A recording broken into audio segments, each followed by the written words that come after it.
चर्चा करो तो भोजपुरी भाषा के बेहतर के लिए चर्चा हो, हम सब भाइयों को बड़ा करने का चर्चा हो, किसी को नीचे दिखाने के लिए चर्चा ना हो। अतर लोग कुछ होता तो खेसारिये से कंपेयर होता है। तो तू सुधर ना तो हम बिगड़ब न बाबू, तो हम बिगड़िए जाइले। तो हमरा के खोदल मत ना, तो हम खोदब न तो पूरा स्थिति खोदा जाला, तू लोग तो जानता रह। तो प्लीज अच्छी बातें है भैया मेरे गाए और प्यारा सॉन्ग है वो, हम सबसे अपील करेंगे। बट ये आखिरी थोड़ी है, इसके आगे भी हम सबको करना है। और मेरी शुभकामना है भाई के साथ कि भैया और बेहतर करिए।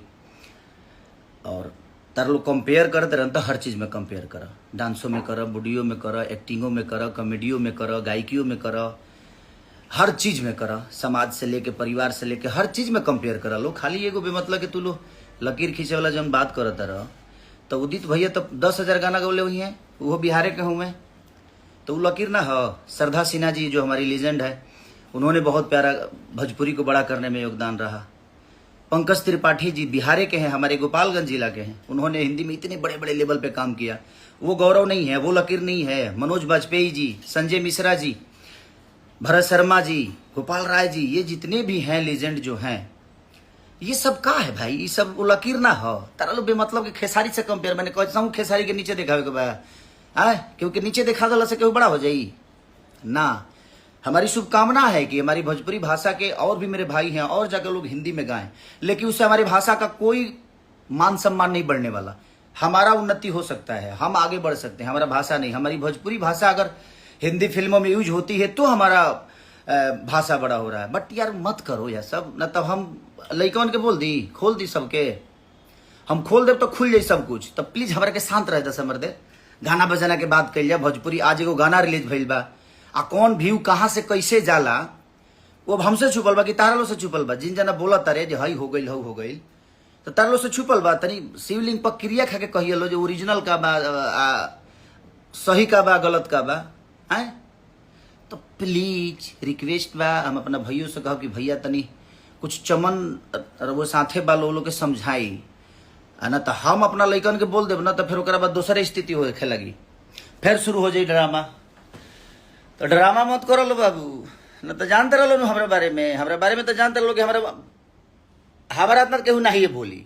तो प्लीज रिक्वेस्ट यू। और कुछ जगह कहत रहे कि दूसरा जन्म लेने पड़ेगा, भगवान हम अच्छा कर्म कैले बनी तो हमारा दूसरा जन्म मिल जाई, लेकिन वो नहीं बड़े भाग मनुष्य तन पावा, सुर दुर्लभ सब ग्रंथ ही गावा। बड़ा भाग से मनुष्य के तन मिलेला यार। तो इमे जे निमन कर्म करेला नु वो करे फिर दोबारा जन्म मिले के मरेला। आ कर्म खाली गायकी से ना होला, एक्टिंग से ना होला, कर्म में बहुत कुछ आवेला। तो भाई लोग, एक गाने की वजह से भोजपुरी में फिर से विवाद उठता नजर आ रहा है। जी हाँ, खेसारी लाल यादव और पवन सिंह में सुलह तो हो गया था, लेकिन फिर से एक नया विवाद उठता नजर आ रहा है। पवन सिंह के तरफ से कुछ भी नहीं, जो भी आ रहा है खेसारी जी के तरफ से आने का आशंका ज़्यादा लग रहा है। क्योंकि पावर स्टार पवन सिंह का एक गाना आया है बॉलीवुड से, जो कि स्त्री 2 मूवी में गाए हैं पवन सिंह।